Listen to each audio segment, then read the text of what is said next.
Shri V Muraleedharan, Shri Sreejith Parakkad, Shri K P Manikandan, Shri Mukundanji, ഇവിടെ സന്നിഹിതരായിരിക്കുന്ന മറ്റു വിശിഷ്ട വ്യക്തിത്വങ്ങളെ, ഇവിടെ ഉപസ്ഥിതരായിരിക്കുന്ന ആദരണീയരായ ഹിന്ദു സംഘടനാ നേതാക്കന്മാരെ, നാട്ടുകാരെ, എല്ലാവർക്കും നമസ്കാരം.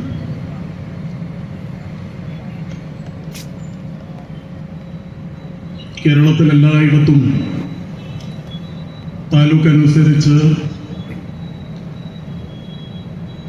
കഴിഞ്ഞ കുറച്ച് ദിവസങ്ങളായി നടന്നു വരുന്ന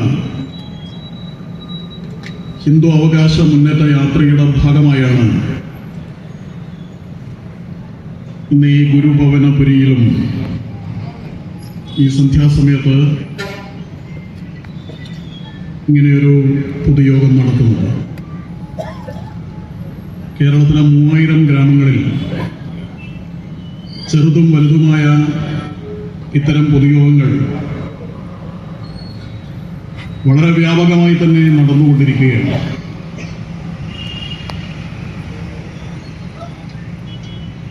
ജനാധിപത്യത്തിൽ ഒരു ചൊല്ലുള്ളത് കരയുന്ന കുട്ടിക്ക് പാലുള്ളൂ എന്നാണ്. പക്ഷേ കരയാതെ തന്നെ പാല് കൊടുക്കുന്ന ചിലർക്ക് പ്രത്യേകിച്ച് കൊടുക്കുന്ന ഭരണകൂടങ്ങളാണ് നമ്മുടെ കേരളത്തിൽ ഭരിച്ചുകൊണ്ടിരിക്കുന്നത്. ചിലർ എത്ര കരഞ്ഞാലും അത് വനരോധനമായും ജലരേഖയായും മാത്രം അവശേഷിക്കുന്ന സാഹചര്യവുമുണ്ട്.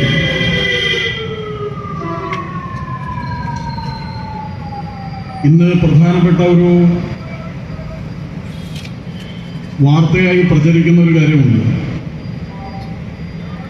നമ്മുടെ കേരളത്തിലെ മുഖ്യമന്ത്രി ഒരു പരിപാടിയിൽ പ്രസംഗിച്ചു കഴിഞ്ഞതിന് ശേഷം ആ പരിപാടിയുടെ അവതാരിക ഇവിടെ വളരെ മനോഹരമായി പ്രസംഗിച്ച മുഖ്യമന്ത്രിക്ക് നന്ദി പറയുന്നു എന്ന നിലയിൽ ഒന്ന് പൊക്കി പറഞ്ഞു. അപ്പോൾ ക്ഷുഭിതനായ മുഖ്യമന്ത്രി അങ്ങനെ കമന്റൊന്നും പറയേണ്ട കാര്യമില്ല, നാളെ പേരങ്ങ് വിളിച്ചാൽ മതി എന്ന് അദ്ദേഹത്തിന്റെ സ്വതസിദ്ധമായ ധാർഷ്ട്യത്തിൽ പ്രതികരിക്കുകയും ചെയ്തു. അതിന് വ്യാപകമായി മാധ്യമങ്ങളിൽ വന്നപ്പോഴാണ് അറിയുന്നത് ഏത് യോഗത്തിലാണ് അദ്ദേഹം പ്രസംഗിച്ചിരുന്നത് എന്ന്. തിരുവനന്തപുരത്ത് നിയമസഭാ ഹാളിൽ നടന്ന യോഗം കേരളത്തിലെ മുസ്ലിം നേതാക്കന്മാരുടെ യോഗമായിരുന്നു. മുഖ്യമന്ത്രി മുസ്ലിം നേതാക്കന്മാരുടെ യോഗം വിളിച്ചു കൂട്ടിയിട്ട് ആ യോഗത്തിലാണ് രാവിലെ മുതൽ ഉച്ചവരെ പങ്കെടുത്തതും അവരോട് സംസാരിക്കുകയും അവരുടെ പരാതികളും ആവലാതികളും ആവശ്യങ്ങളുമെല്ലാം മുഖ്യമന്ത്രി കേൾക്കുകയും ചെയ്തു. 3 ദിവസം കഴിഞ്ഞാൽ ക്രിസ്ത്യൻ നേതാക്കന്മാരുടെ യോഗവും മുഖ്യമന്ത്രി വിളിച്ചിട്ടുണ്ട്. അതിനു മുമ്പ് ഭിന്നശേഷിക്കാരുടെ യോഗം, വിദ്യാർത്ഥികളുടെ യോഗം, തൊഴിലാളികളുടെ യോഗം അങ്ങനെയൊക്കെ വിളിച്ചു എന്ന് കേട്ടു. ഈ സംസ്ഥാനത്ത് ഇപ്പോഴും ഇവിടെയുള്ള 54% വരുന്ന ഒരു വിഭാഗം ഹിന്ദു എന്ന പേരിൽ ഇവിടെ ജീവിക്കുന്നുണ്ട്. പക്ഷെ നമ്മുടെ കേരളത്തിലെ മുഖ്യമന്ത്രിയും ഇവിടെ ഭരിക്കുന്ന മന്ത്രിസഭയും ഇവിടുത്തെ നേതാക്കന്മാരുമെന്നും ഇങ്ങനെയൊരു വിഭാഗം ഈ കേരളത്തിൽ ജീവിക്കുന്നുണ്ട് എന്നും അവരെ ഒന്ന് വിളിച്ച് എന്താണ് അവരുടെ പ്രശ്നങ്ങൾ എന്ന് അവരെ ഒന്ന് കേൾക്കണം എന്നും ഈ കാലം വരെ ചിന്തിച്ചിട്ടോ തീരുമാനിച്ചിട്ടോ ഇല്ല. പറയുന്നത് മതേതരമാണ്, ഭരിക്കുന്നത് മതേതര കക്ഷികളാണ്. മുസ്ലിങ്ങളുടെ യോഗം വിളിക്കാൻ മുഖ്യമന്ത്രിക്ക് ഒരു മടിയുമില്ല. ക്രിസ്ത്യാനികളുടെ യോഗം വിളിക്കാനും മുഖ്യമന്ത്രിക്ക് അതീവ താല്പര്യമാണ്. പക്ഷെ ഹിന്ദുക്കളെ വിളിക്കാനോ കേൾക്കാനോ ഇവിടുത്തെ മുഖ്യമന്ത്രിക്കും ഗവൺമെന്റിനും ഒരു താല്പര്യവുമില്ലെങ്കിൽ ഇവിടുത്തെ ഹിന്ദുക്കൾ എന്ന് പറയുന്ന വിഭാഗം അവരെല്ലാ രാഷ്ട്രീയ പാർട്ടികളുടെയും ജാഥയ്ക്ക് നീളം കൂട്ടാൻ വേണ്ടിയിട്ടുണ്ടല്ലോ, വോട്ട് കുത്തൽ യന്ത്രങ്ങളായിട്ട് ഉണ്ടല്ലോ, തങ്ങളുടെ തെരഞ്ഞെടുപ്പ് പ്രചരണത്തിന്റെ സമയത്ത് അവർക്ക് വേണ്ടി എല്ലാ പ്രചരണ പ്രവർത്തനങ്ങളും നടത്താനുണ്ടല്ലോ. എന്താ അവർക്ക് ഇതിനെക്കുറിച്ച് അഭിപ്രായം?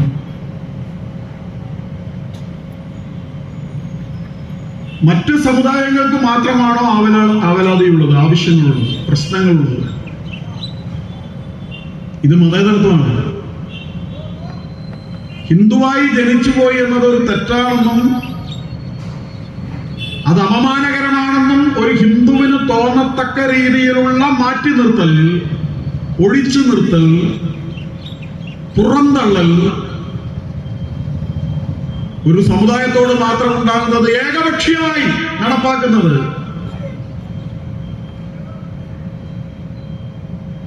മിതമായ ഭാഷയിൽ പറഞ്ഞാൽ നീതികേടല്ലേ, സാമൂഹ്യ നീതിയുടെ ലംഘനമല്ലേ? നമ്മുടെ ഭരണകർത്താക്കൾ ഭരണഘടനയെ തൊട്ട് സത്യപ്രതിജ്ഞ ചെയ്തിട്ടാണല്ലോ അധികാരമേൽക്കുന്നത്. ഏതെങ്കിലും ഒരു വിഭാഗത്തോട് പ്രത്യേകം നീതികേടോ പ്രീതിയോ ഇല്ലാതെ നിഷ്പക്ഷമായി ഭരിക്കും എന്നുള്ളതാണല്ലോ അവർ ചെയ്യുന്ന പ്രതിജ്ഞ. അങ്ങനെയാണ് പ്രതിജ്ഞയെങ്കിൽ ഈ അവഗണനയും അവഹേളനവും ഒഴിച്ചു നിർത്തലും പക്ഷപാതമല്ലേ? ഇത്തരം സമീപനങ്ങൾ നമ്മുടെ സമൂഹത്തിൽ നടക്കുന്നു എന്നാരെങ്കിലും പറയുന്നതാണ് വർഗീയത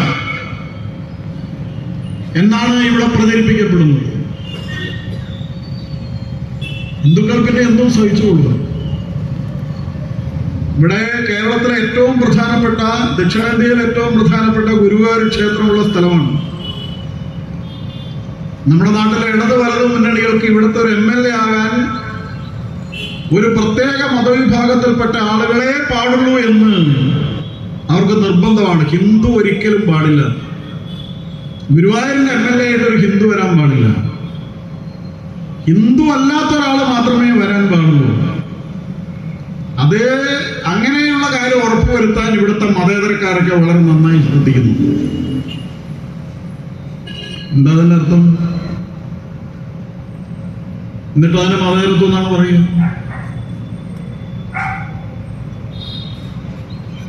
എന്താ മതേതരത്വം എന്ന് പറഞ്ഞാൽ ഇവിടെ എന്താ അർത്ഥം? ഗുരുവായൂർ ക്ഷേത്രത്തിലെ ദേവസ്വം ബോർഡിന്റെ പ്രസിദ്ധീകരണമായ ഭക്തപ്രിയ മാസികയുടെ എഡിറ്റോറിയൽ ബോർഡിൽ പ്രധാന സ്ഥാനത്തിരിക്കുന്ന ആളുടെ കേരളത്തിലെ മുഖ്യ പരിപാടി രാമനെ എതിർക്കലും, കൃഷ്ണനെ എതിർക്കലും, ഗീതയെ എതിർക്കലും, രാമായണത്തെ എതിർക്കലും, അതിനെയൊക്കെ പരിഹസിക്കലും, അവഹേളിക്കലും, ആക്ഷേപിക്കലും, നാട് മുഴുവനും നടന്നിട്ട് ഹിന്ദു വിരുദ്ധമായ കാര്യങ്ങൾ പ്രസംഗിക്കലുമാണ്.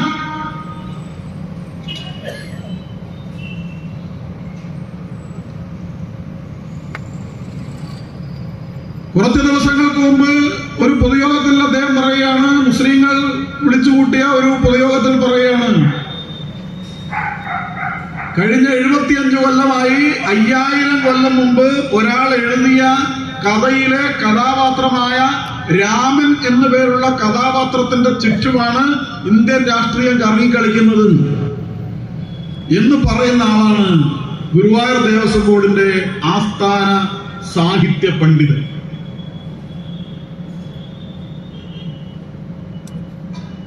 നമ്മളെ കൊണ്ട് ഭണ്ഡാരത്തിലിടുന്ന പൈസ വെച്ചിട്ടാണ് ഈ പണ്ഡിതന്മാർക്കെല്ലാം വേണ്ട കാര്യങ്ങളൊക്കെ നിവർത്തിച്ചു കൊടുക്കുന്നത്.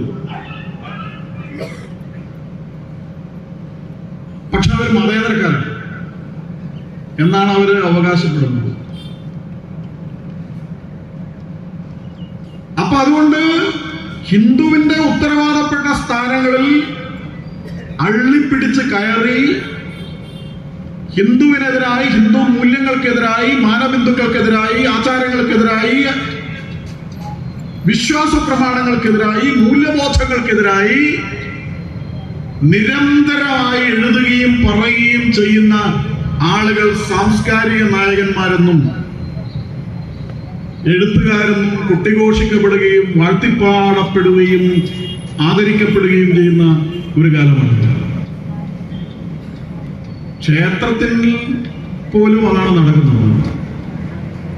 ക്ഷേത്രത്തിൽ പോലും ഹിന്ദു വിരുദ്ധ കാര്യമാണ് നടക്കുന്നത്, ഹിന്ദുവിനെതിരായിട്ടാണ് നടക്കുന്നത്, ആചാരങ്ങൾക്കെതിരായ കാര്യമാണ് നടക്കുന്നത്. പിന്നെ എങ്ങനെയാണ് ഹിന്ദുവിന്റെ അവകാശങ്ങൾ സംരക്ഷിക്കപ്പെടുക? ന്യായമായ ചോദ്യം. ഇവിടെ ഹിന്ദു സംഘടനകൾ ഉണ്ടല്ലോ, ഹിന്ദു വിഭാഗങ്ങൾ, സാമൂഹ്യ വിഭാഗങ്ങൾ ഉണ്ടല്ലോ, അവരെ ഒന്ന് വിളിക്കാൻ കേരളത്തിലെ ഭരണകൂടം എന്തുകൊണ്ടാണ് മടിക്കുന്നത്?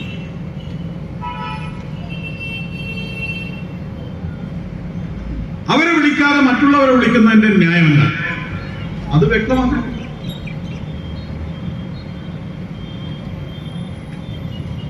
നമ്മുടെ ഈ കേരളത്തിൽ ആര് ഭരിച്ചാൽ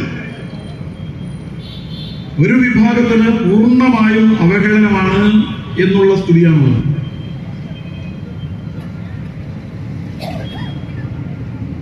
നേരത്തെ ഇവിടെ ക്ഷേത്രങ്ങളുടെ കാര്യം പറഞ്ഞു.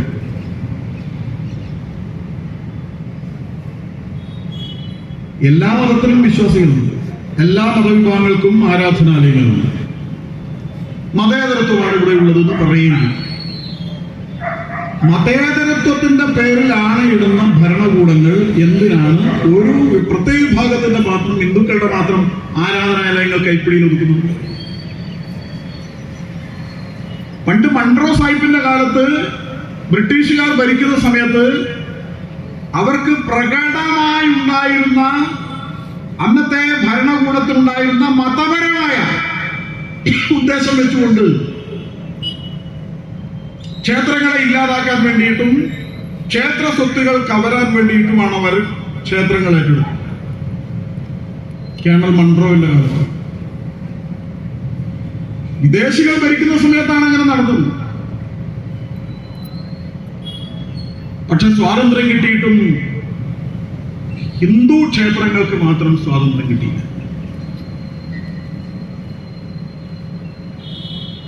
അന്ന് ബ്രിട്ടീഷുകാർ ഈ ക്ഷേത്രങ്ങൾ ഏറ്റെടുത്ത സമയത്ത് പള്ളികളുണ്ട്, തൊട്ടിട്ടില്ല. അവർക്ക് സ്വത്തുക്കളുണ്ട്, ഒന്നുപോലും ഏറ്റെടുത്തിട്ടില്ല. ഹിന്ദുക്കളുടേത് മാത്രമാണ് ഏറ്റെടുത്തത്. അങ്ങനെ ക്ഷേത്ര സ്വത്തുക്കൾ മുഴുവനും ഏറ്റെടുത്ത് സർക്കാരിൻ്റെതാക്കി മാറ്റി, ഗവൺമെന്റിൻ്റെതാക്കി മാറ്റി, റവന്യൂ ഭൂമിയാക്കി മാറ്റി. അങ്ങനെ ഏറ്റെടുത്ത ക്ഷേത്ര സ്വത്തുക്കൾക്ക് നഷ്ടപരിഹാരമായി അന്ന് നൽകിയത് ഈ ക്ഷേത്ര സ്വത്തുക്കളുടെ മൂല്യം കണക്കാക്കി, അതിന്റെ പലിശ കണക്കാക്കി, അന്ന് നിലവിലുണ്ടായിരുന്ന പലിശ നിരക്കിന്റെ പകുതി കണക്കാക്കി അതിന്റെ ഒരു ചെറിയ ശതമാനം വർഷാശനം എന്ന പേരിൽ ക്ഷേത്രങ്ങൾക്ക് നൽകാൻ തീരുമാനമായി. ക്ഷേത്രത്തിന്റെ സ്വത്തുക്കൾ മുഴുവനും ഏറ്റെടുത്ത് അതിന്റെ വിലയോ ആ സ്വത്തുക്കളുടെ മൂല്യമല്ല, ആ സ്വത്തുക്കൾക്കുള്ള ആകെ നിക്ഷേപത്തിന്റെ പലിശ, അന്ന് നിലവിലുണ്ടായിരുന്ന പലിശയുടെ പകുതി കണക്കാക്കി അതിനെയും പിന്നെയും ഹരിച്ചുകൊണ്ട് ഒരു ചെറിയ തുകയാണ് വർഷാശനമായി ക്ഷേത്രങ്ങൾ കൊടുക്കാൻ നിശ്ചയിച്ചത്. അങ്ങനെ ഇപ്പോൾ സർക്കാരിൽ നിന്ന് ദേവസ്വത്തിന്റെ ക്ഷേത്രങ്ങളുടെ സ്വത്ത് പിടിച്ചെടുത്തതിന് നഷ്ടപരിഹാരമായി നൽകുന്ന നാമമാത്രമായ വർഷാശന തുക പോലും ദേവസ്വങ്ങളുടെ പേരിൽ ഗവൺമെന്റ് നൽകുന്ന, ക്ഷേത്രങ്ങൾക്ക് നൽകുന്ന ഔദാര്യ കമ്പനികൾക്ക് പാട്ടത്തിന് നൽകിയിട്ടുള്ള നാമമാത്രം തുകയ്ക്കാണ് പാട്ടത്തിന് നൽകിയത്. അതിന്റെ കാലാവധിയൊക്കെ കഴിഞ്ഞിരിക്കുകയാണ്. അങ്ങനെ പാട്ടക്കാലാവധി കഴിഞ്ഞിട്ടും വലിയ കുത്തകളുടെ കയ്യിൽ ലക്ഷക്കണക്കിന് ഏക്കർ ഭൂമി, സർക്കാർ വക ഭൂമിയുണ്ട്. ആ ഭൂമി തിരിച്ചെടുത്ത് ഭൂമിയില്ലാത്ത ഭൂരഹിതരായ പിന്നാക്കക്കാരായ ആളുകൾക്ക് വീട് വെക്കാൻ ഒരു 5 സെന്റ് സ്ഥലമോ 10 സെന്റ് സ്ഥലമോ കൊടുക്കുക എന്നുള്ളത് മിതവും ന്യായവുമായ ഒരാവശ്യമാണ്. എത്രയോ കാലമായി ഇവിടെ ഉന്നയിക്കപ്പെടുന്ന ആവശ്യമാണ്. പക്ഷേ ആ കാര്യത്തിൽ ഇവിടെയുള്ള സർക്കാരുകൾ ആരുടെ ഭാഗത്താണ് നിൽക്കുന്നത്? കുത്തകളുടെ ഭാഗത്താണ് നിൽക്കുന്നത്. സർക്കാർ വക്കീലന്മാർ തോറ്റു കൊടുക്കുകയാണ് പണം വാങ്ങിയിട്ട്. കോടതിയിൽ കേസെടുത്തപ്പോ ഈ വലിയ കുത്തകക്കാർക്ക് അനുകൂലമായിട്ടുള്ള നിലപാടെടുക്കുകയാണ്. അങ്ങനെ അവർക്ക് ലക്ഷക്കണക്കിന് ഏക്കർ ഭൂമി അവരുടെ കയ്യിൽ തന്നെ നിൽക്കുകയാണ്. അതുകൊണ്ട് തന്നെ നമ്മുടെ രാജ്യത്ത് വീടില്ലാത്തവർക്ക് വീട് വെക്കാനുള്ള നിരവധി പദ്ധതികളുണ്ട്. പ്രധാനമന്ത്രി ആവാസ് യോജനയുണ്ട്, നിരവധി പദ്ധതികളുണ്ട്. പക്ഷെ ഭൂമിയില്ലാത്തതുകൊണ്ട് വീടില്ലാത്ത ആളുകൾ ശവസംസ്കാരം നടത്താൻ പോലും സ്ഥലമില്ലാതെ വീടിന്റെ അടുക്കള പൊളിച്ചിട്ട് ശവസംസ്കാരം നടത്തേണ്ടി വന്ന ആളുകൾ.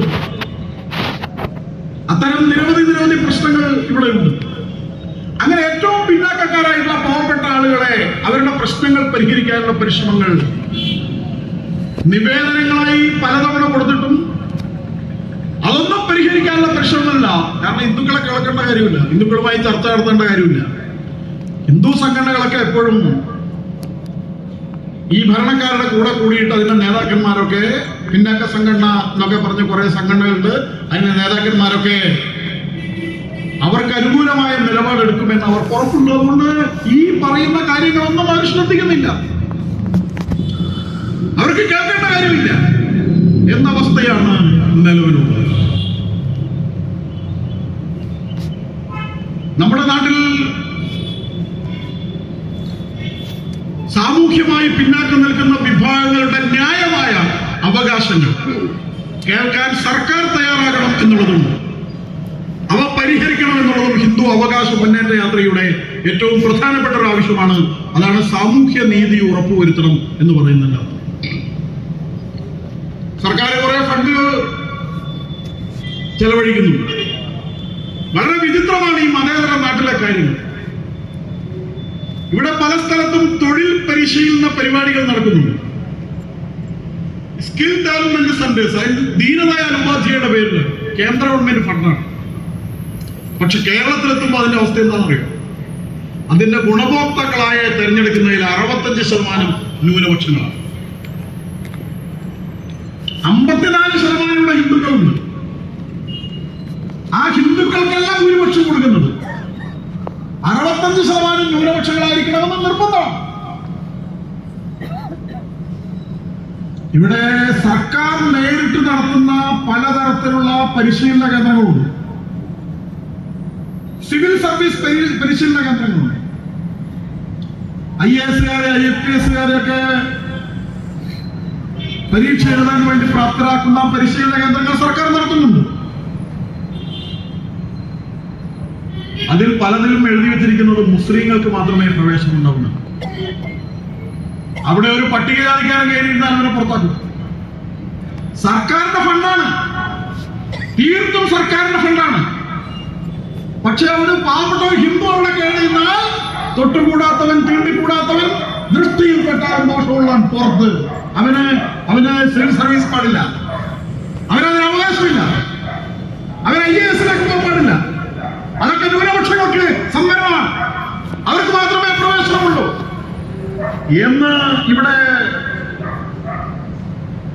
നിയമം നടപ്പാക്കുകയാണ്. നിരവധി പരിശീലന കേന്ദ്രങ്ങളിൽ ഹിന്ദുക്കളായ ആളുകൾക്ക് പ്രവേശനമില്ല. ഇത്തരം അന്യായങ്ങൾക്കെതിരായിട്ട്, മതേതരത്വത്തിന്റെ പേര് നടത്തുന്ന ഇത്തരം ഭീകരതയ്ക്കെതിരായിട്ട് എന്തുകൊണ്ടാണ് നമ്മുടെ നാട്ടിലെ സാംസ്കാരിക നായകന്മാരും മനുഷ്യാവകാശ പ്രവർത്തകന്മാരൊന്നും ഒരക്ഷരം മിണ്ടാത്തത്? അവർക്കൊന്നും മിണ്ടാട്ടുണ്ടാവില്ല, അവരൊന്നും ഒരക്ഷരം മിണ്ടുന്നില്ലല്ലോ. കാരണം ഈ സാംസ്കാരിക നായകന്മാരെ കുറിച്ചൊക്കെ, അവരൊക്കെ എങ്ങനെയാണ് സാംസ്കാരിക നായകന്മാരാവുന്നതെന്നൊക്കെ എറണാകുളത്തുള്ള ഒരു വലിയ നേതാവിന്റെ മകൻ, ആ വലിയ നേതാവ് എറണാകുളത്തെ MP ഒക്കെ ആയ ഒരു ഇടത് നേതാവാണ്, CPM-ന്റെ MP ഒക്കെ ആയിരുന്നു. അദ്ദേഹത്തിന്റെ മകൻ ഒരിക്കൽ ഒരു പോസ്റ്റ് ഇടുകയുണ്ടായി. അദ്ദേഹം പറഞ്ഞത്, ഇവിടുത്തെ സാംസ്കാരിക നായകന്മാരും ഇവിടുത്തെ സാഹിത്യകാരന്മാരും ഒക്കെയായ ആളുകൾ അവരെ ഗൾഫിലേക്കൊക്കെ കൊണ്ടുപോകും. ഇവിടുത്തെ ചില പണക്ക ചാക്കുകളായ ആളുകൾ, അവിടുത്തെ ചില മുസ്ലിം സംഘടനകൾ ഇവരെ ഫ്ലൈറ്റ് ടിക്കറ്റ് ഒക്കെ എടുത്ത് അവിടെ പരിപാടികൾക്ക് വിളിച്ചു കൊണ്ടുപോകും. കഴിഞ്ഞ ദിവസം ഒരു വാർത്തയും ചിത്രവും കണ്ടിരുന്നു. കേരളത്തിലെ പ്രമുഖരായ വാർത്താ അവതാരകന്മാരെ മുഴുവൻ അവർ കൊണ്ടുപോയിരിക്കുകയാണ്. അവര് ഗൾഫിലൊക്കെ കൊണ്ടുപോയി സുന്ദരമായ സ്ഥലങ്ങളൊക്കെ കാണിച്ച് പരിപാടികളൊക്കെ പങ്കെടുപ്പിച്ച് വലിയൊരു കവറൊക്കെ കൊടുക്കും. അതൊക്കെ മേടിച്ച് അതിന് മഞ്ഞടിക്കുകയാണ്. ഇവിടെ കേരളത്തിലെ ഒരു പ്രമുഖ മുസ്ലിം നേതാവ് കഴിഞ്ഞ കുറച്ച് നാളുകൾക്ക് മുമ്പ് ഒരു പ്രസംഗത്തിൽ പറയുണ്ടായി, ഇവിടുത്തെ ഏഷ്യാനെറ്റും ഇവിടുത്തെ മാതൃഭൂമിയും ഇവിടുത്തെ മനോരമയും അതിലെ അവതാരകന്മാരായ ഇന്ന ആളുകളൊക്കെ അവര് ഞങ്ങൾ വിളിച്ചാൽ MBSന്റെ കോളേജുകളിൽ വിളിച്ചാൽ അവര് വരും, വരാത്ത ആരുമില്ല. നമ്മൾ വിളിച്ചാൽ വരാത്ത ആരാണുള്ളത്? എല്ലാവരും നമ്മളെ ചൊൽപ്പടിയിലാണ് എന്നാണ് ആരും പറയണം. വലിയ അവതാരക വീരന്മാരായിട്ടുള്ള ആളുകളെല്ലാം ഞങ്ങൾ വിളിച്ചാൽ ഞങ്ങളുടെ ചൊൽപ്പടിയിലാണ്, ഞങ്ങൾ വിളിച്ചെടുത്ത് വരുന്നവരാണെന്ന് അഹങ്കാരത്തോടുകൂടി ഇവിടുത്തെ ഈ നേതാക്കന്മാരൊക്കെ പറയുന്നതിന്റെ കാര്യം എന്താണ്? അവര് വിളിച്ചെടുത്തല്ലേ പോകുന്നു. അതാണ് അതിന്റെ കാര്യം. അപ്പോ എറണാകുളത്തെ സെബാസ്റ്റ്യൻ പോൾ എന്ന് പറയുന്ന നേതാവിന്റെ മകൻ പറഞ്ഞ കാര്യം വസ്തുതയാണ്. ഇവരൊക്കെ പുറത്തേക്കൊക്കെ കൊണ്ടുപോയി കുറച്ച് പൈസയൊക്കെ കൊടുത്തു കഴിഞ്ഞാൽ അവർ പറയുന്നവർ പറയണം. അങ്ങനെ ഈ സാംസ്കാരിക നായകന്മാരെന്ന് ആർക്കൊരു അവാർഡ് കിട്ടുന്നു. ഞാൻ കഴിഞ്ഞ ഒരു സമ്പർക്ക സമയത്ത് ഒരു പ്രമുഖ സാഹിത്യകാരന്റെ അടുത്ത് പോയപ്പോ അദ്ദേഹം നേരിട്ട് പറഞ്ഞൊരു കാര്യമുണ്ട്. അദ്ദേഹം പറഞ്ഞത്, ഞാനിവിടെ ജമാഅത്തെ ഇസ്ലാമിക്കാരുടെ ഒരു വാരികയുണ്ട്, അതിൽ എഴുതിയാൽ ഞാനൊരു ചെറിയ കഥ കൊടുത്താൽ എനിക്ക് 50,000 രൂപ അവർ വെച്ച്, ഒരു ചെറിയ കഥ കൊടുത്താൽ, ഒരു ലേഖനം കൊടുത്താൽ. അതുകൊണ്ടാണ് ശ്രീ ടി പത്രാൻ പറഞ്ഞത്, തൃശൂർ സാഹിത്യ അക്കാദമി ഹാളിൽ വെച്ചിട്ട് ഒരു പരിപാടിയിൽ RSSകാരുടെയും ഹിന്ദുക്കളുടെയും കേസരിയിലും ജന്മഭൂമിയിലും ഒരിക്കലും എഴുതാത്ത ആളുകൾ ജമാഅത്തെ ഇസ്ലാമിയുടെ വാരികയിൽ എഴുതാൻ ക്യൂ നിൽക്കുകയാണ്. എന്തുകൊണ്ടാണ് ക്യൂ നിൽക്കുന്നത്? അവര് കൈക്കൂലിയായിട്ട് കൊടുക്കുന്നത്, ഒരു കഥ കൊടുത്താൽ, കവിത കൊടുത്താൽ 50,000 ലക്ഷമാണ് കൊടുക്കുന്നത്. അപ്പൊ അവിടെ ക്യൂ നിൽക്കുകയാണ്. എന്നിട്ട് മതേതരക്കാരാണെന്ന് പറയുകയാണ്. അവര് സെലക്റ്റീവ് ആയിട്ടുള്ള അഭിപ്രായങ്ങൾ പറയും. നമ്മൾ ആരെങ്കിലും ഈ പറയും മതേതരക്കാർ ഇപ്പോ ആ പാവം പയ്യനെ, സിദ്ധാർത്ഥ് എന്ന പയ്യനെ ഇത്രയും ക്രൂരമായി പച്ചവെള്ളം പോലും കൊടുക്കാതെ ക്രൂരമായി മർദ്ദിച്ച് കൊലപ്പെടുത്തിയിട്ട് ആരെങ്കിലും മിണ്ടുന്ന കേട്ടിട്ടുണ്ടോ നമ്മള്? എന്നാ മിണ്ടാത്തത്? ആ കുട്ടിയുടെ കാര്യത്തിൽ മിണ്ടുന്നതൊക്കെ അവർക്കുണ്ട്. പക്ഷെ അതിനിടയിൽ ഒരു വാർത്ത വന്നു. എന്താ വാർത്ത? ആ കുട്ടിക്ക്, ആ കൊലപ്പെടുത്തിയ കുട്ടിക്ക് അവിടുത്തെ ഏതോ ഒരു പെൺകുട്ടിയായിട്ട് ചെറിയൊരു അടുപ്പുണ്ടായിരുന്നു എന്നും ആ അടുപ്പമുണ്ടായിരുന്ന കുട്ടി തട്ടമിടുന്ന കുട്ടിയായിരുന്നു എന്നും വാർത്ത വന്നു. അപ്പൊ പിന്നെ ഇവർക്ക് ഉണ്ടാൻ പറ്റുമോ? പിന്നെ ഇവർക്ക് ഉണ്ടാൻ പറ്റില്ലല്ലോ. മിണ്ടാൻ പറ്റാത്തതിന്റെ കാരണം അതാണല്ലോ. അപ്പൊ അതുകൊണ്ട് ഇത്തരം വിചാരണകൾ, ഇത്തരം കൊലപാതകങ്ങൾ അതൊക്കെ നടക്കുന്ന സമയത്ത് അഭിപ്രായം പറയണമെങ്കിൽ അപ്പുറത്ത് നിൽക്കുന്നത്, അപ്പുറത്തെ പ്രശ്നം എന്താണ് എന്ന് കൃത്യമായി പഠിക്കണം. അതിലെവിടെയെങ്കിലും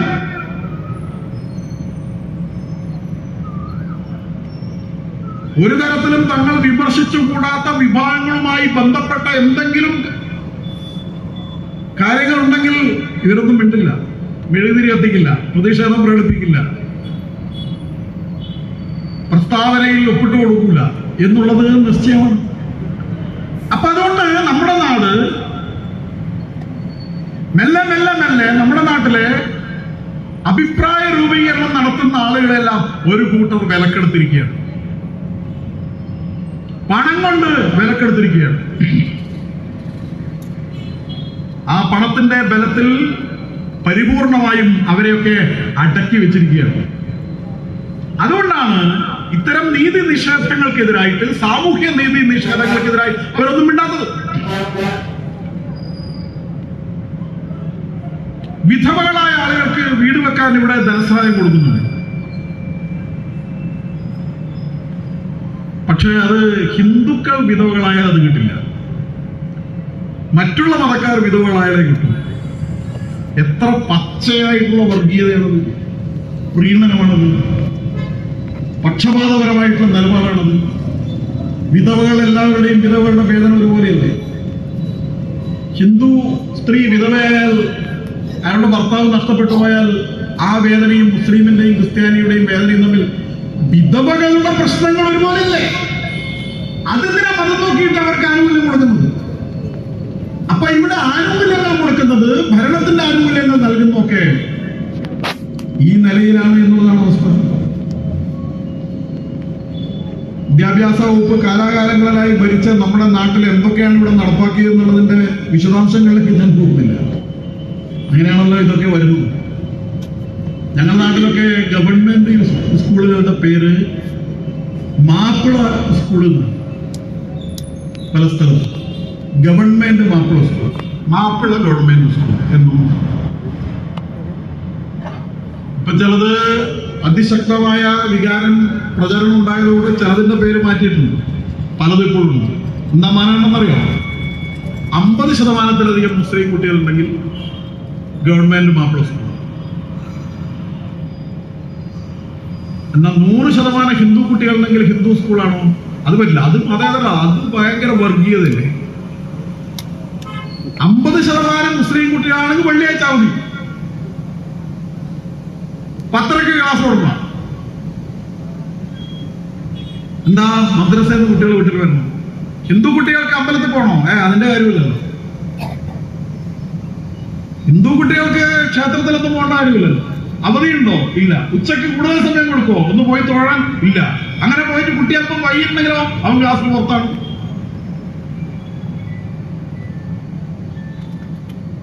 പക്ഷെ മതേതരത്വം എന്നാണ് പറയുന്നത്.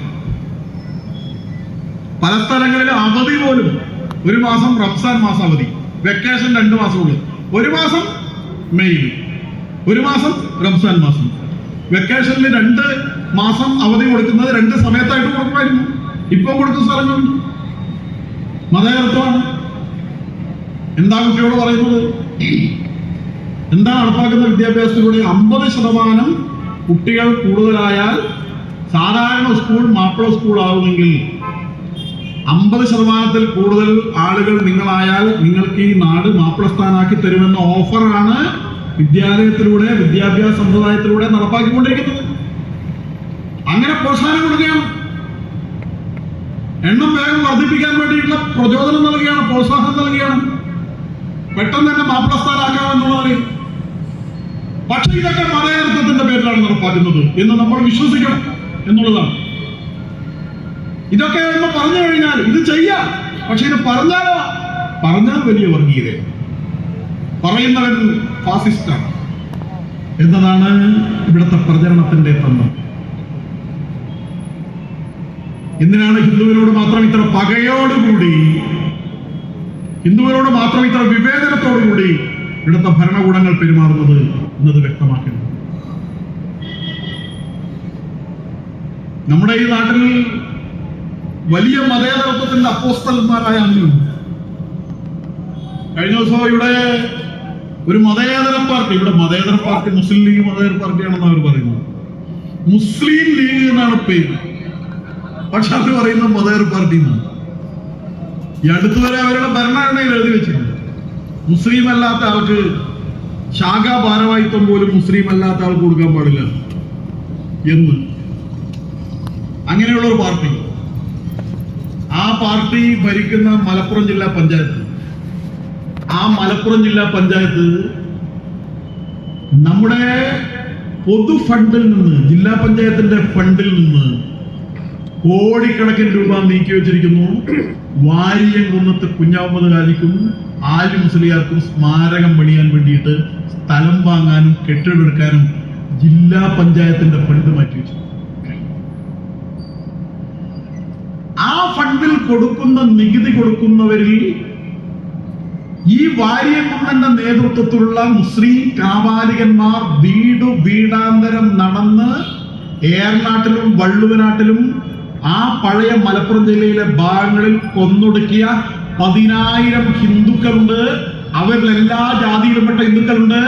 അവരുടെ പിന്മുറക്കാരായിട്ട് അവശേഷിച്ച ആളുകൾ ഇന്ന് ജീവിച്ചിരിപ്പുണ്ട്. ആ ജീവിച്ചിരിക്കുന്ന ആളുകളും നികുതി കൊടുത്തിട്ടുണ്ട്. ആ പൈസ ഉപയോഗിച്ചിട്ടാണ് അവരുടെ അപ്പൂപ്പന്മാരുടെ അമ്മൂമ്മമാരുടെയും കൊന്ന കൊലയാളികൾക്ക് സ്മാരകം പണിയാൻ വേണ്ടി അവരുടെയും കൂടി നികുതി പണം ഉപയോഗിച്ചുകൊണ്ടാണ് അവിടെ ജില്ലാ പഞ്ചായത്ത് പണം നീക്കി വെക്കുന്നത്. മതേതരത്വത്തിന്റെ പേരിൽ അതിന് ഹല്ലേലൂയ പാടുകയാണ് ഇവിടുത്തെ രാഷ്ട്രീയ പാർട്ടികളെല്ലാം ചെയ്യുന്നത്. അവിടെ ഇപ്പൊ ആ സ്ഥലത്തിന് കെട്ടിടം പോകാൻ പോവാണ്. 100 കൊല്ലം മുമ്പ് കൊന്ന ആളുകൾക്കാണ് ഇപ്പോ അവിടെ സ്മാരകം പണിയുന്നത്.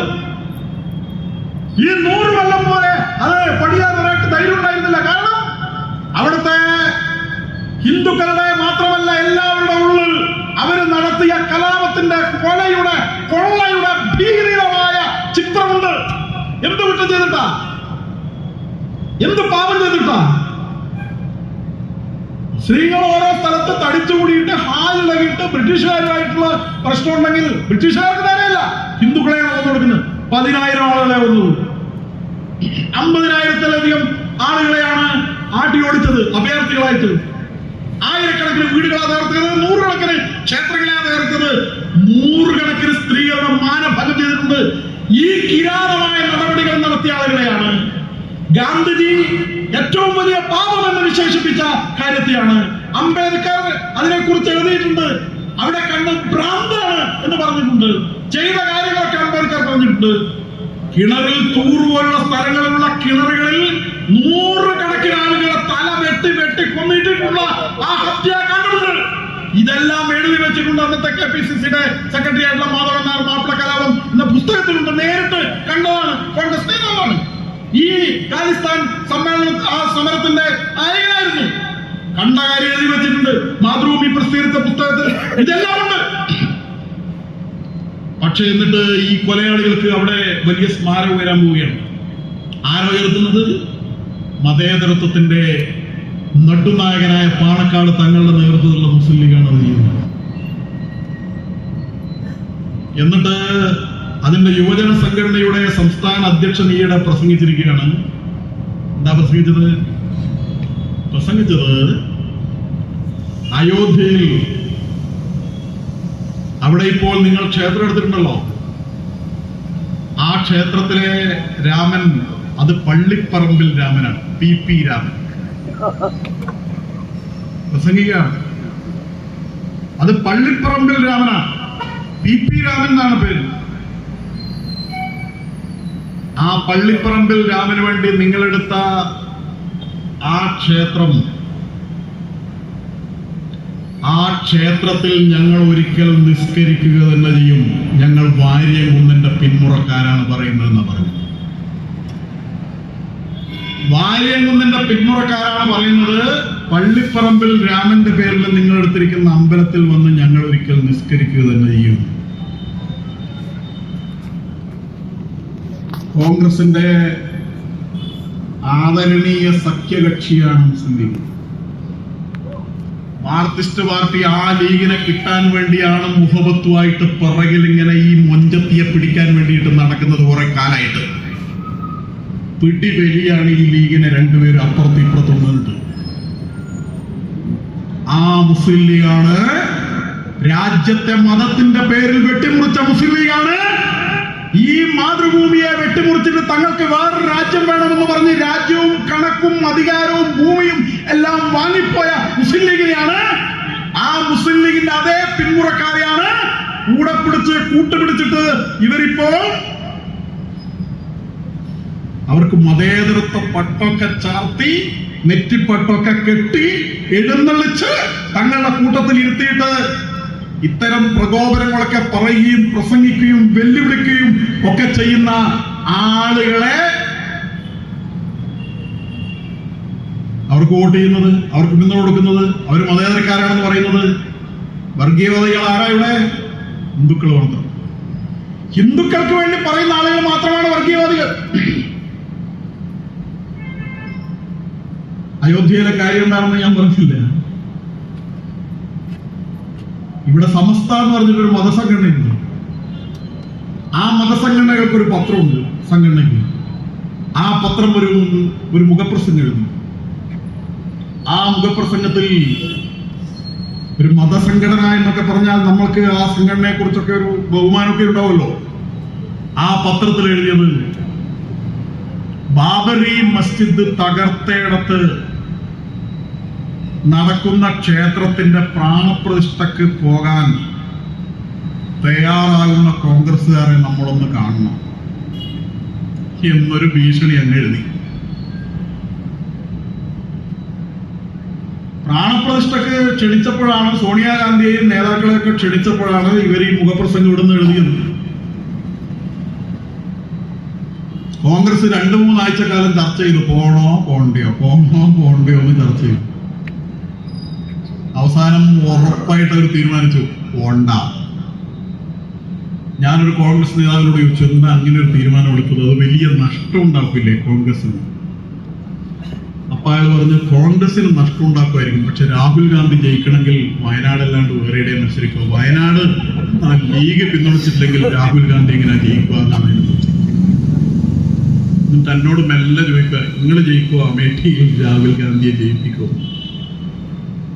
അപ്പൊ എന്താണ് കാര്യം എന്ന് അവർക്കെല്ലാം അറിയാം. രാഹുൽ ഗാന്ധി എന്ന ഒരാൾക്ക് ജയിക്കാൻ വേണ്ടി വയനാട്ടിൽ ജയിക്കണമെങ്കിൽ മുസ്ലിം ലീഗിന്റെ പിന്തുണയില്ലെങ്കിൽ ജയിക്കൂല എന്ന് ഉറപ്പുള്ളത് കൊണ്ട് അവര് മലപ്പുറത്തുനിന്ന് പറയുന്നതാണ്. ഇപ്പോ 100 കൊല്ലം പിന്നിട്ട ഇന്ത്യൻ നാഷണൽ കോൺഗ്രസ് എന്ന മഹത്തായ ദേശീയ പ്രസ്ഥാനത്തിന്റെ നയം തീരുമാനിക്കുന്നത്, അവരെവിടെ പോകണം പോകരുത് എന്ന് തീരുമാനിക്കുന്നത് മലപ്പുറത്ത് നിന്ന് തീരുമാനിക്കുന്ന തീരുമാനമാണ്. കാരണം മലപ്പുറത്തിന്റെ ഭാഗമായ ഒരു സീറ്റിൽ വന്നിട്ടാണ് കോൺഗ്രസ് നേതാവ് മത്സരിക്കുന്നത് എന്നുള്ളതുകൊണ്ടാണ്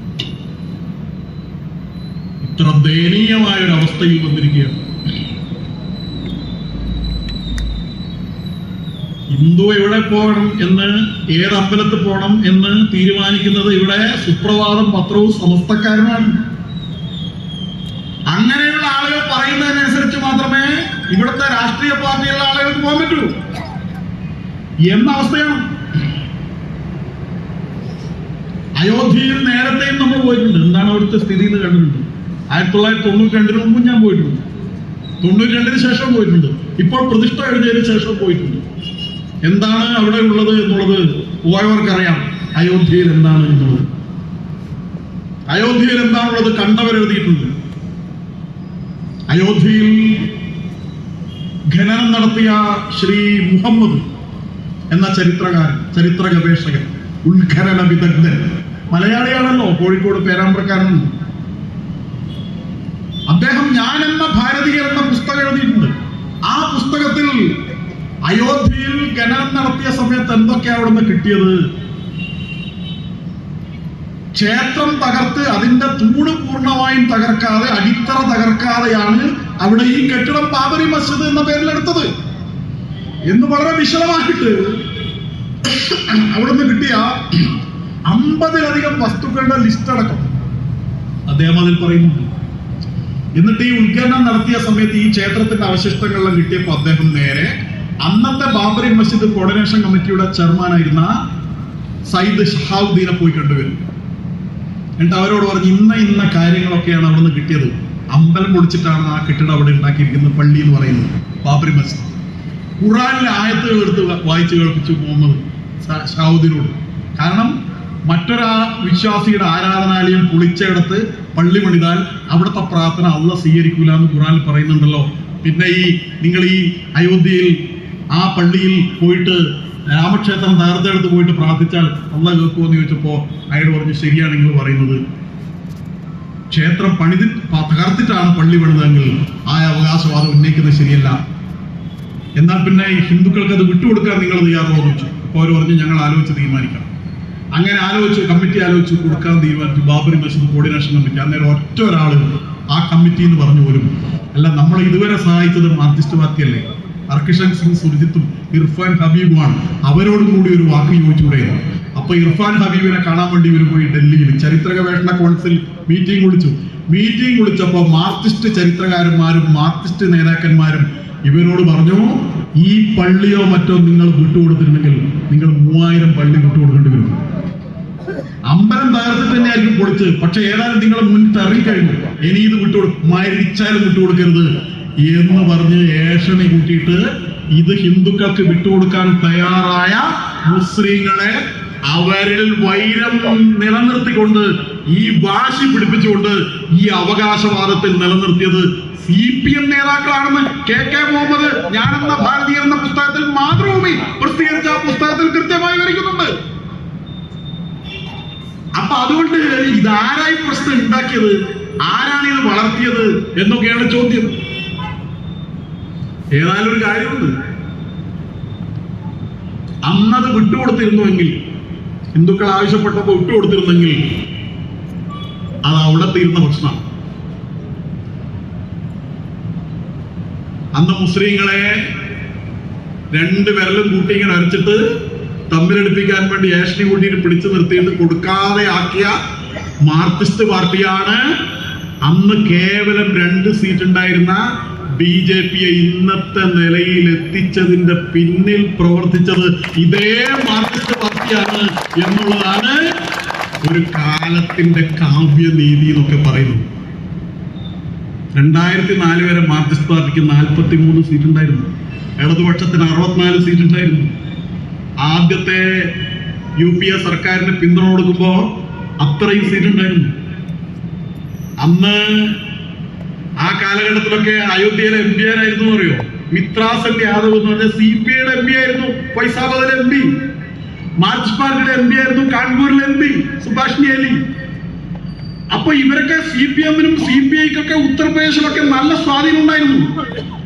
അങ്ങനെ അവിടെ രാമജന്മഭൂമിയിൽ ഒരു ഭജന നടക്കുന്നുണ്ട് എന്നൊക്കെ അറിഞ്ഞിട്ട് മിത്രാസൻ യാദവ് എന്ന് പറഞ്ഞ CPIയുടെ MP അവരുടെ അന്നത്തെ CPIയുടെ സെക്രട്ടറി ആയിരുന്ന രാജേഷ് റാവുവിനെയും കൂട്ടിയിട്ട് ഒരിക്കൽ അയോധ്യയിൽ വന്നു. ഇന്ത്യൻ എക്സ്പ്രസിൽ വാർത്ത വന്നാൽ ഞാൻ ഇപ്പോൾ ഓർമ്മിക്കുകയാണ് അത് വായിച്ചത്, ആ സംഭവം. അപ്പൊ രാജേഷ് റാവു ഒരു കാറിൽ നിന്ന് ഇറങ്ങിയിട്ട് അവിടെ ഭജന നടക്കുന്നിടത്ത് എന്നിട്ട് ചോദിച്ചു, ഇതെന്താ ഇവിടെ ഒരു ഭജന, ഇത് പള്ളിയല്ലേ? അപ്പൊ 2-3 പിള്ളമാർ അവിടെ നിന്ന് എഴുന്നേറ്റിട്ട് 10-18 വയസ്സുള്ള പിള്ളമാർ പറഞ്ഞു, അല്ല ഇത് അമ്പലമാണ്, ഇത് രാമജന്മസ്ഥാനാണ്. അപ്പൊ അന്നേരം ഈ രാജേശ്വര റാവു ആ പിള്ളേരോട് ചോദിച്ചു, രാമൻ ഇവിടെ തന്നെയാ ജനിച്ചത് എന്ന് നിങ്ങളുടെ കയ്യിൽ വല്ല തെളിവുണ്ടോ എന്ന് ചോദിച്ചു. അന്നേരം ഒരു പയ്യൻ ഈ രാജേശ്വര റാവുവിനോട് ചോദിച്ചു, അങ്ങയുടെ അച്ഛന്റെ പേരെന്ന് ചോദിച്ചു. അപ്പൊ രാജേശ്വര റാവു വേറെ ഒരു വലിയ റാവുവിന്റെ പേര് പറഞ്ഞു. അന്നേരം ഈ പയ്യൻ അദ്ദേഹത്തോട് ചോദിച്ചു, നിങ്ങൾ ഈ പറഞ്ഞാളെന്നെ നിങ്ങളെ അച്ഛൻ നിങ്ങളെ കയ്യിൽ വല്ല തെളിവുണ്ടോ എന്ന് ചോദിച്ചു. അപ്പൊ ഒന്ന് പതറിയ രാജേശ്വര റാവു പെട്ടെന്ന് തന്നെ ആ പയ്യനോട് പറഞ്ഞു, തിരിച്ചടിച്ചു, അതെന്റെ അമ്മ പറഞ്ഞതാണ്. അപ്പോ ഈ പയ്യന്മാര് നെഞ്ചത്തടിച്ചിട്ട് പറഞ്ഞു, രാമൻ ഇവിടെയാ ജനിച്ചത്, ഞങ്ങളോട് ഞങ്ങളുടെ അമ്മ പറഞ്ഞതാണ്.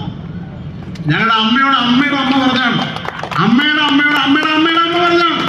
അങ്ങനെ ആയിരക്കണക്കിന് വർഷമായി തലമുറയായിട്ട് ഞങ്ങൾക്ക് പകർന്നു കിട്ടിയ വിശ്വാസമാണ് ഇത് രാമജന്മഭൂമിയാണെന്ന്.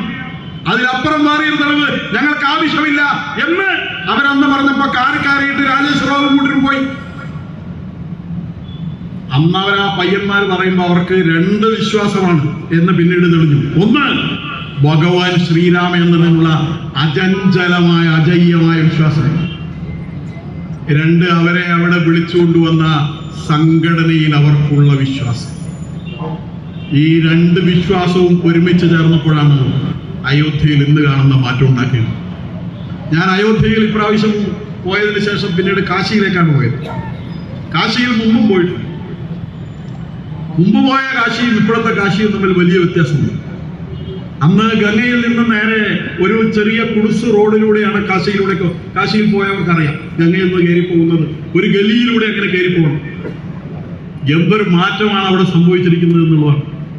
അവിടെ തിങ്ങി നിറഞ്ഞു നിന്നിരുന്ന അവിടുത്തെ കടകളും അതുപോലെ തന്നെ വീട്ടുകാരുമെല്ലാം അവിടുത്തെ യോഗി ആദിത്യനാഥിന്റെയും അവിടുത്തെ MP നരേന്ദ്രമോദിജിയുടെയും ആഹ്വാനവും നിർദ്ദേശം അനുസരിച്ച് അവിടുന്ന് ഒഴികെ അവർക്കൊക്കെ വേറെ വീടുകളും കച്ചവട സ്ഥലങ്ങളൊക്കെ ഉണ്ടാക്കി കൊടുക്കുകയും ചെയ്തപ്പോൾ വലിയൊരു കാശി ഇടനാഴി എന്ന് പറഞ്ഞിട്ടുള്ള വലിയ ഇടനാഴി ഉണ്ടായിരിക്കുകയാണ്. ആ ഇടനാഴിയിലൂടെ ഇപ്പോ ലക്ഷക്കണക്കിന് ആളുകൾക്ക് ഒരുമിച്ച് കാശിയിലേക്ക് പോവാം. അവിടെ ചെന്ന് കഴിഞ്ഞാൽ, കാശിയിൽ ചെന്ന് കഴിഞ്ഞാൽ ഇപ്പോ നിങ്ങൾ കേട്ടിട്ടുണ്ടാവും ഒരു തർക്കം കോടതിയിലെത്തിയതും അതുപോലുള്ള കാര്യങ്ങളൊക്കെ. മുമ്പ് കാശിയിൽ പോയ സമയത്ത് നമ്മൾ ആ സംഭവം കണ്ടതാണ്. എന്താണ് അവിടെ ഉള്ളത്? കാശിയിൽ ഇപ്പോഴുള്ള വിശ്വനാഥ ക്ഷേത്രം എന്ന് പറയുന്ന സ്ഥലം, കാശിയിൽ ഉണ്ടായിരുന്ന പഴയ വിശ്വനാഥ ക്ഷേത്രം എന്ന് പറയുന്ന മഹാക്ഷേത്രത്തിന്റെ ഒരു ചെറിയ ഭാഗത്ത്, അവിടുത്തെ തിടപ്പള്ളി ഉൾപ്പെടെയുള്ള ഭാഗത്താണ് 17-ാം നൂറ്റാണ്ടിൽ അഹല്യാജി എന്ന് പറയുന്ന രാജ്ഞിയുടെ നേതൃത്വത്തിൽ നടത്തിയ പോരാട്ടത്തിനിടയിൽ വീണ്ടെടുത്ത സ്ഥലത്ത് അവർ സ്ഥാപിച്ച ക്ഷേത്രമാണ് ഇപ്പോൾ ഉള്ള ക്ഷേത്രം.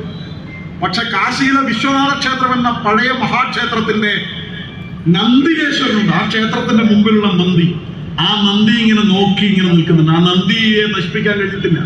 നൂറ്റാണ്ടുകളായി ആ നന്ദികേശ്വരം എവിടെയുണ്ട്? ശിവവാഹനമായ ആ കാള നോക്കി നിൽക്കുന്നത് എവിടത്തേക്കാണ്? ആ കാള നോക്കി നിൽക്കുന്നത് ഇപ്പോൾ ഗ്യാൻ ബാബി മസ്ജിദ് എന്ന് പറയുന്ന കെട്ടിടത്തിന് നേരെയാണ് നോക്കി നിൽക്കുന്നത്. പള്ളിയുടെ നേരെ എങ്ങനെയാണ് കാള നോക്കി നിൽക്കുന്നത്? ശിവന്റെ കാള. ഞാൻ ഇപ്രാവശ്യം അവിടെ പോയി ആ നന്ദികേശ്വരം പോയി തൊഴുതപ്പോ അതിനപ്പുറത്തേക്ക് ഇറങ്ങിയിട്ട് വേണം അവിടെ പോകാൻ. അതായത് ഇപ്പോ ആരാധനയ്ക്ക് വേണ്ടി അവസരം കിട്ടിയ ഒരു സ്ഥലമുണ്ട്. കോടതി അനുവദിച്ചുകൊണ്ട് ആരാധന നടക്കുന്നുണ്ട്. അതായത് ഈ പള്ളി എന്ന് അവർ പറയുന്ന കെട്ടിടത്തിന്റെ ഒരു ഭാഗം ഇപ്പോൾ ഗ്യാൻ ബാബി എന്ന് പറയുന്ന അവിടെ ഒരു കുളമുണ്ട്. ആ കുളത്തിൽ ഒരു ശിവലിംഗമുണ്ട്. ആ ശിവലിംഗമുള്ള സ്ഥലത്ത് ഹിന്ദുക്കൾ 1993 വരെ ആരാധന നടത്തിയിരുന്നു. മുലായം സിംഗ് വന്നപ്പോഴാണ് അതിനെ പുറത്താക്കിയിട്ട് അവിടെ കമ്പി വേലി കെട്ടി അത് വലിയ CRPF ഒക്കെ വന്നിട്ട് അവിടെ പ്രവേശനം നിഷേധിച്ചു. ഇപ്പൊ കോടതിയിലൂടെ വിധിയുണ്ടായി. അവിടെ ആരാധന നടക്കുന്നുണ്ട്. ഞങ്ങൾ 3 പേര്, ഞാനും ശശികല ടീച്ചറും മാർവി ബാബു, 3 പേര് അവിടുത്തെ പോലീസിന്റെ പ്രത്യേക അനുമതി പ്രകാരം ആ സ്ഥലത്ത് പോയി ആരാധന നടത്താനുള്ള ഒരവസരവും ഭാഗ്യവും ഈ 2 ആഴ്ചയും ഉണ്ടായി. അതിനുള്ളിൽ ഇപ്പൊ ആരാധന നടക്കുകയാണ്. കാരണം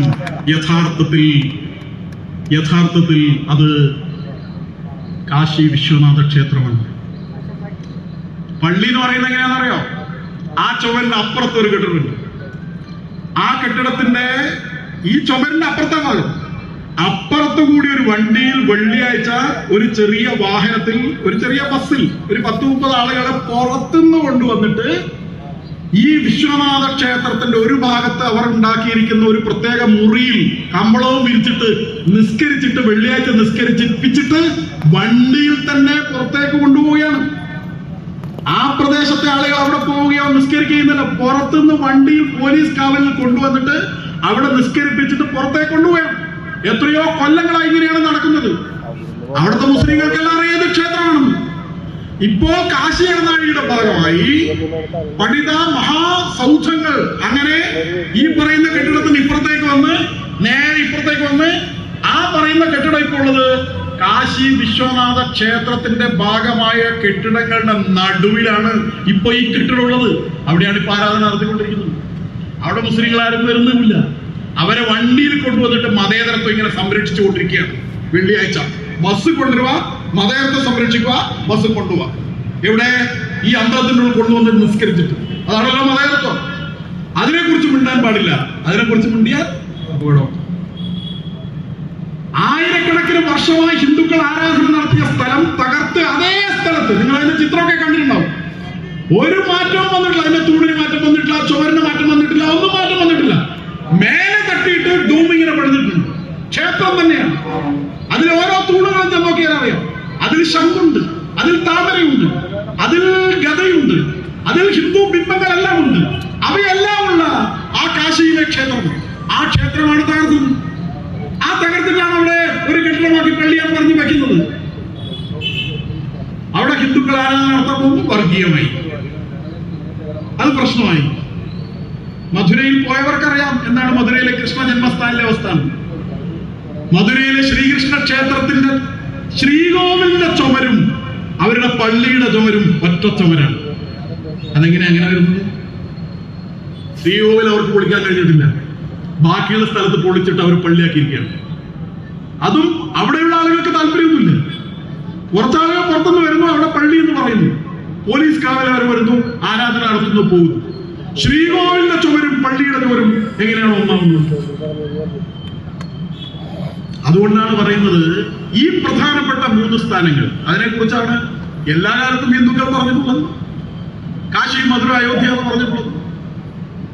എന്ന് വെച്ച് ഇതെല്ലാം തകർത്ത് ഇവിടെ ഒരു നിയമപരമായ വഴികളിലൂടെ നിശ്ചയമായും അതിനൊക്കെ പരിഹാരം ഉണ്ടാവും എന്ന് തന്നെയാണ് ഹിന്ദുക്കൾ വിശ്വസിക്കുന്നത്. രാമജന്മഭൂമിയെ സംബന്ധിച്ചിടത്തോളം 1528 തൊട്ടിട്ട് ഇത്രയും കാലം കാത്തു നിന്നിട്ട് സുപ്രീം കോടതി അന്തിമ വിധി വരുന്നത് വരെ ഹിന്ദുക്കൾ കാത്തു നിന്നിട്ടുണ്ട്.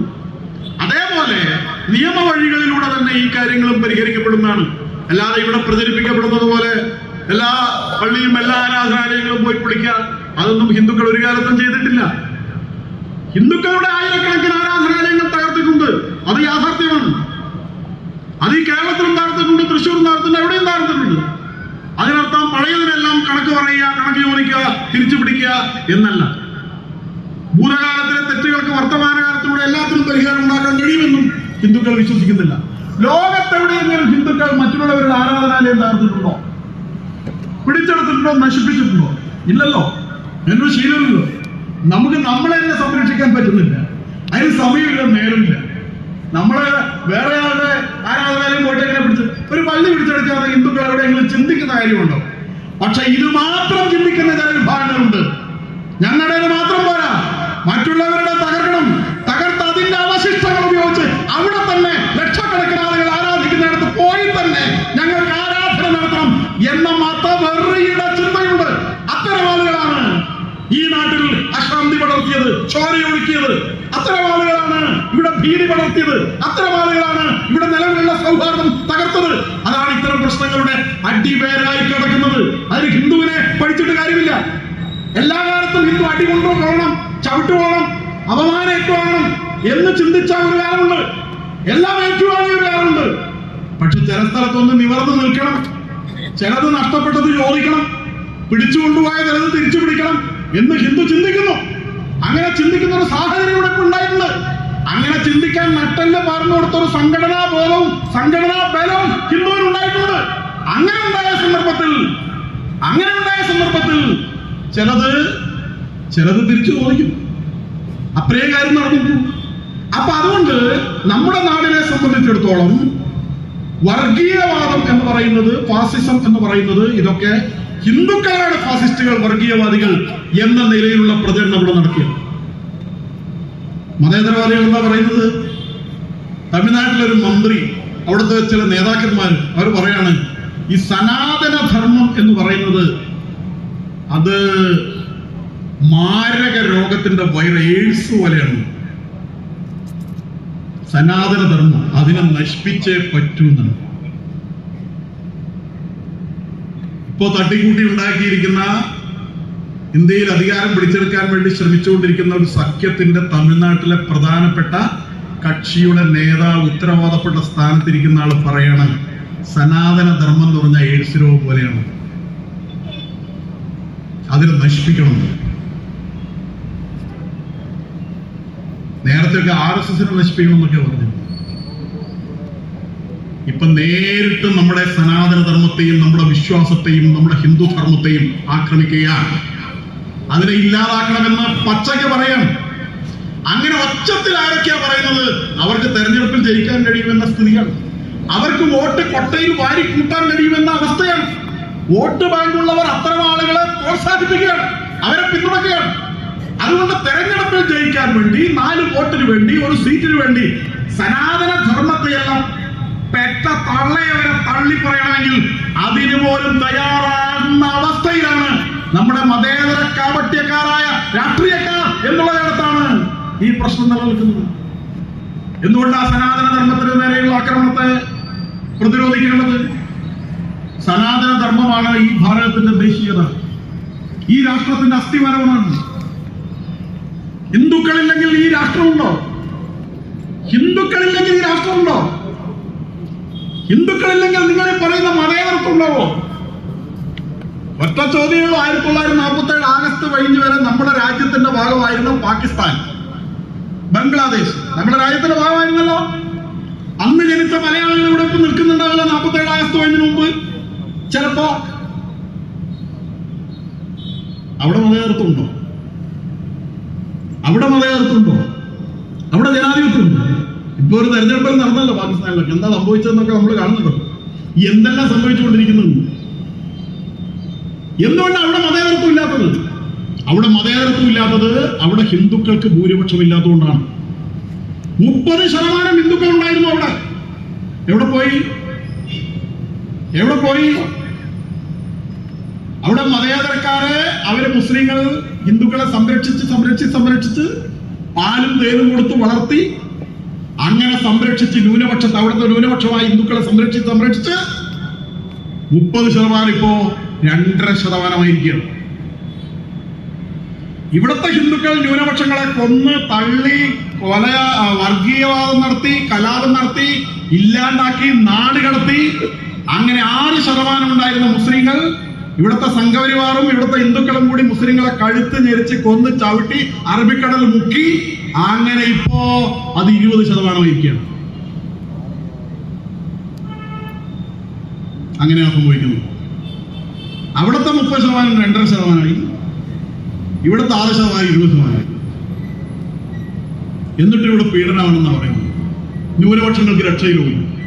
ഇവിടെ പീഡനമാണ് പോലും. ഇവിടെ മതധ്വംസനമാണ് പോലും. ഇവിടെ അസഹിഷ്ണുതയാണ് പോലും. ഇവിടെ ജീവിക്കാൻ പറ്റുന്നില്ല പോലും. ചിലർക്ക് ഭയങ്കരമായ ഭയത്തിന്റെ അന്തരീക്ഷമാണ് പോലും. കർണാടകയിലുള്ള ഒരു മൂർത്തി, UR അനന്തമൂർത്തി എന്ന് പറഞ്ഞ സാഹിത്യകാരൻ പറഞ്ഞു, മോഡിയോ മറ്റോ അധികാരത്തിൽ വന്നിട്ടുണ്ടെങ്കിൽ ഞാനെടുക്കില്ല, ഞാൻ രാജ്യം വിട്ടു പോയി കളിക്കും. എനിക്ക് ഭയമാണ് ഇവിടെ ജീവിക്കാൻ. പാവം ഭൂമി വിട്ടുപോയി. മോഡി ഇപ്പോഴും അധികാരത്തിൽ. മേലൊരാളുണ്ട് ഇതിൽ കേൾക്കുന്നില്ല. അപ്പൊ ഈ പ്രചരണങ്ങളാണ് ഇവിടെ നടക്കുന്നത്. നമ്മളെ ഈ നാട്ടിൽ നിന്ന് എവിടെന്നെങ്കിലും ആരെങ്കിലും ഭാരതത്തിൽ നിന്ന് ഇവിടെ ജീവിക്കാൻ പറ്റാഞ്ഞിട്ട് പാകിസ്ഥാനിൽ പോയി ഒരാളുണ്ടോ? അങ്ങനെ ഒരാൾ പേര് പറയാൻ പറ്റുമോ? ബംഗ്ലാദേശിൽ പോയി അങ്ങനെ ഒരാൾ പേര് പറയാൻ പറ്റുമോ? ജോലിക്ക് വേണ്ടി സൗദി അറേബ്യയിലൊക്കെ പോകുന്നുണ്ടാവും. പക്ഷെ ഏത് കൊലകുമ്പം പോയാലും പോയതുപോലെ തിരിച്ചിങ്ങോട്ട് തന്നെ വരുന്നുണ്ടല്ലോ. നമ്മളാ രാജ്യമാണെന്ന് പറഞ്ഞിപ്പോ മലപ്പുറത്തുനിന്ന് ഒരു കക്ഷി നടന്നിട്ട് ഹജ്ജിന് പോകാൻ തീരുമാനിച്ചു. അങ്ങനെ നടന്ന് നമ്മുടെ ഉത്തരേന്ത്യയിലൊക്കെ, ഗുജറാത്തിലൊക്കെ ഗംഭീര സ്വീകരണത്തോടുകൂടി ഹിന്ദുക്കളൊക്കെ വലിയ ആഘോഷത്തോടുകൂടി സ്വീകരിച്ചു എന്നൊക്കെ നമ്മുടെ സോഷ്യൽ മീഡിയ കണ്ടു. അവസാനം വാഗ അതിർത്തിയിട്ട് നമ്മൾ അതിർത്തി അപ്പുറത്തിട്ട് പാകിസ്ഥാന്റെ അടുക്കി എത്തുമ്പോ ഇയാൾ ഹജ്ജിന് പോകുന്നതാണേ, നടന്നിട്ട് പോകുന്നതാണേ. പാകിസ്ഥാനെ എടുത്ത് പോയ പാട്ടാക്കാട് തോപ്പിഞ്ഞോണ്ടിട്ട് പറഞ്ഞു, നിന്റെ മജ്ജൊന്നും ഇവിടെ ഇങ്ങോട്ട് വരില്ല, നീ ഇന്നെങ്കിൽ കേട്ടില്ല. അറിയാലോ കാര്യങ്ങൾ എന്താ നടന്നത്. പിന്നെ അപ്പൊ അവിടെ എത്തുമ്പോ ഈ സാർവദേശീയതയും സാഹോദര്യവും ഇസ്ലാമും സഹിഷ്ണുതയും ഒന്നും അവിടെ ഇല്ല. ആ അതിർത്തിന്റെ അടുക്കി എത്തുന്ന സമയത്ത് അവരവരുടേതാണ്. അപ്പോഴാണ് ഇവര് അവിടുന്ന് രക്ഷയില്ലാതെ കുറെ ആളുകൾ അവിടുന്ന് ജീവിക്കാൻ സമ്മതിക്കാത്തത് കൊണ്ട് ബംഗ്ലാദേശിൽ നിന്നും പാകിസ്ഥാനിൽ നിന്നൊക്കെ കുറെ ആളുകൾ, ഹിന്ദുക്കൾ, ക്രിസ്ത്യാനികൾ, പാഴ്സികൾ, ബുദ്ധമതക്കാർ, സിഖുകാർ, ജൈനമതക്കാർ, മുസ്ലിം കരാളതകളുടെ ഇരകളായിട്ട് പ്രാണനും കൈ പിടിച്ച് ഓടി വന്ന കുറെ ആളുകൾ 1952 മുതൽ 48 മുതൽ ഇവിടെ ജീവിക്കുന്നുണ്ട് നമ്മുടെ നാട്ടിൽ. അങ്ങനെ ഓടി വന്ന ആളുകൾക്ക് ഇവിടെയും പൗരത്വം കൊടുത്തിട്ടില്ല. അവർക്ക് തിരിച്ചങ്ങോട്ട് പോകാൻ പറ്റില്ല. അവരുടെ വീട് അവിടെ ഉണ്ട്, അവരുടെ സ്വത്ത് അവിടെ ഉണ്ട്. പക്ഷെ ഹിന്ദുവായിട്ട് അവിടെ ജീവിക്കാൻ പറ്റില്ല, ക്രിസ്ത്യാനിയായിട്ട് അവിടെ ജീവിക്കാൻ പറ്റില്ല. ഇസ്ലാമിലെ സ്വർഗ്ഗാണത്. അവിടെ നിന്ന് ആട്ടി ഓടിച്ചിരിക്കുകയാണ്. ഇവിടെ വന്ന് അങ്ങനെയുള്ള 10,000-കണക്കിന് ആളുകൾ നമ്മുടെ നാട്ടിലുണ്ട്.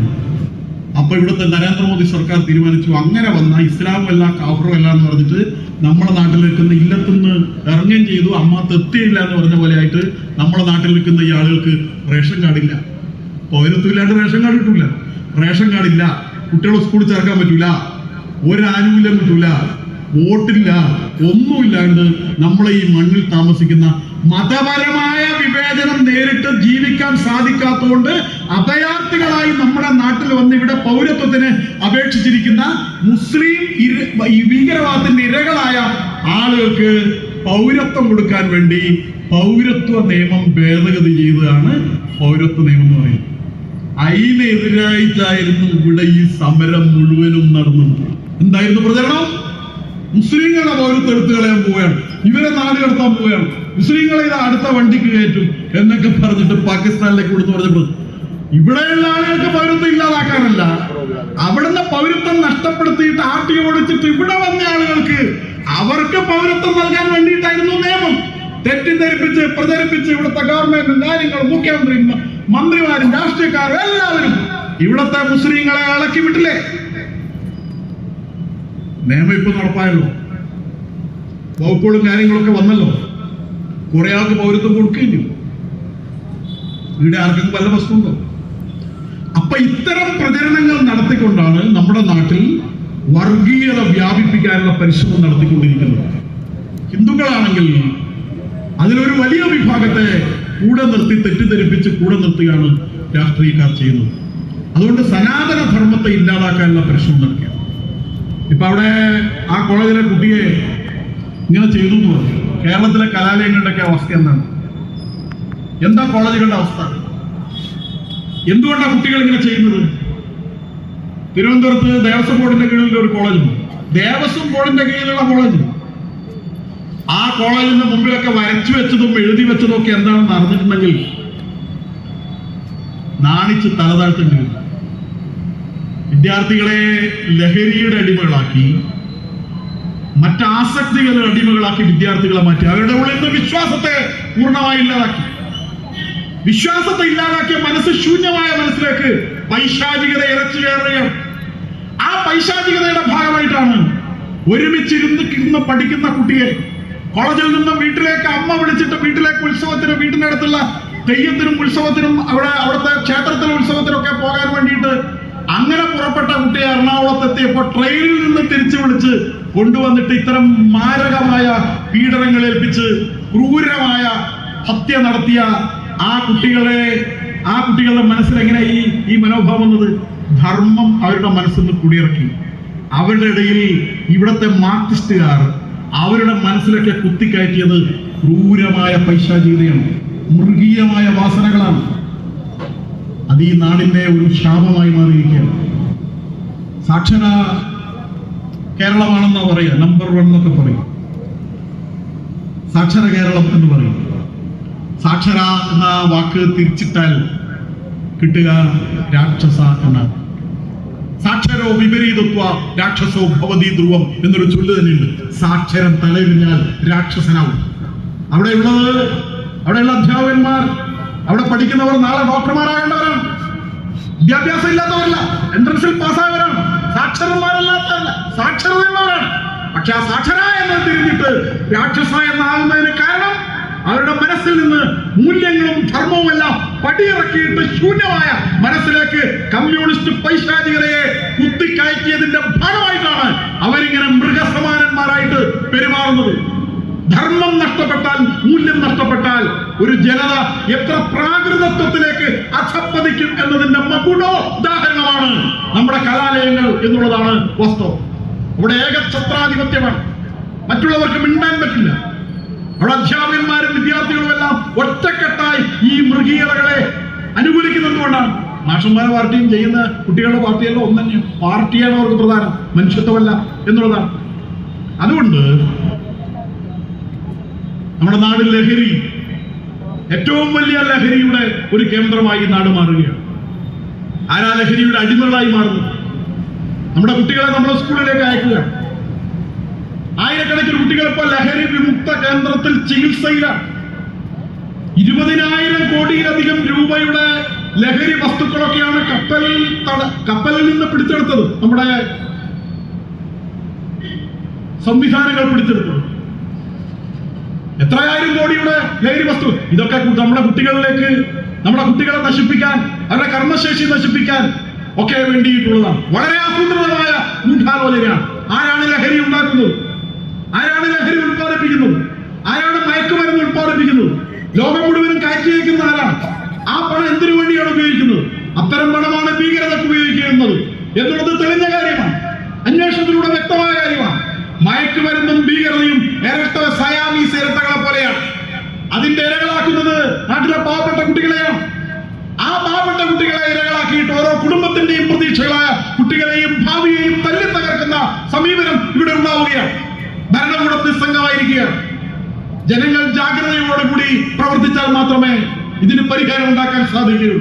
അതുകൊണ്ട് മൂല്യങ്ങളെ സംരക്ഷിക്കുക എന്നുള്ളത്, ധർമ്മത്തെ സംരക്ഷിക്കുക എന്നുള്ളത്, നമ്മുടെ ഓരോരുത്തരുടെയും കുടുംബത്തെ സംരക്ഷിക്കുക എന്നും വീട്ടംഗങ്ങളെ സംരക്ഷിക്കുക എന്നുള്ളതും തലമുറകളെ സംരക്ഷിക്കുക എന്നുള്ളതും പരസ്പര ബന്ധമുള്ള കാര്യം. നമ്മളത് ചെയ്യേണ്ടതുണ്ട്. ഏതായാലും അവകാശ നിഷേധത്തിനെതിരായിട്ടുള്ള, മൂല്യങ്ങൾ തകർക്കുന്നതിനെതിരായിട്ടുള്ള, ധർമ്മത്തിനെതിരായിട്ടുള്ള വെല്ലുവിളികളെ പ്രതിരോധിക്കുന്നതിന് വേണ്ടിയാണ് ഹിന്ദു ഐക്യവേദി ഈ ഒരു പ്രചരണ പരിപാടി, പ്രതിഷേധ പരിപാടി, ജാഥാ പരിപാടി കേരളത്തിൽ മുഴുവനും നടത്തിക്കൊണ്ടിരിക്കുന്നത്. ഹിന്ദു ഐക്യവേദി എല്ലാ ഹിന്ദു വിഭാഗങ്ങളുടെയും പൊതുവേദിയാണ്. ഇനിമേൽ ജാതികൾ വേണ്ടിവിടെ, വർഗം വർണ്ണം അരുതിവിടെ, സകലരും അമ്മൈ കോമന മക്കൾ, ബന്ധുക്കൾ നാം ഒന്നാണ്, ഹിന്ദുക്കൾ നാം ഒന്നാണ് എന്നുള്ളതാണ് ഹിന്ദു ഐക്യവേദിയുടെ മഹത്തായ മുദ്രാവാക്യം. ശരിയാണ്, കേരളത്തിൽ ഒരുപാട് പീഡനങ്ങൾ നമുക്ക് നേരിടേണ്ടി വരുന്നുണ്ട്, ഒറ്റപ്പെടുത്തലുകളുണ്ട്, ഭരണകൂടത്തെ ഉപയോഗിച്ചുകൊണ്ടുള്ള തകർക്കലുകളുണ്ട്. പക്ഷെ എന്നാലും ഹിന്ദു അതിശക്തമായി തന്നെ മുന്നോട്ട് വരികയാണ്. ഒരു 25 കൊല്ലം മുമ്പുള്ള ഹിന്ദുവിന്റെ അവസ്ഥയല്ല ഇന്ന് കേരളത്തിലുള്ളത്. ഹിന്ദു സംഘടിച്ചുകൊണ്ടിരിക്കുകയാണ്. തകർന്നുപോയ അന്ത്യത്തിരി പോലും ഇല്ലാതിരുന്ന ആയിരക്കണക്കിന് ക്ഷേത്രങ്ങൾ ഹിന്ദുക്കൾ പടുത്തുയർത്തി കഴിഞ്ഞു. അവിടങ്ങളിലെല്ലാം നല്ല നിലയിലുള്ള ഭക്തജന പ്രാതിനിധ്യമുണ്ട്. അങ്ങനെ ക്ഷേത്രങ്ങളൊക്കെ പടുത്തുയർത്തി നല്ല നിലയിൽ ഭക്തജനങ്ങളൊക്കെ വരുന്ന സാഹചര്യം വരുമ്പോഴാണ് ചില ആളുകൾ ഇപ്പോ കുപ്പായൊക്കെ ഇട്ട് പാർട്ടി പ്ലീനൊക്കെ നടത്തി എല്ലാ ക്ഷേത്രങ്ങളിലും കാരണം പിടിക്കണം എന്നൊക്കെ തീരുമാനമെടുത്ത് വരുന്നത്.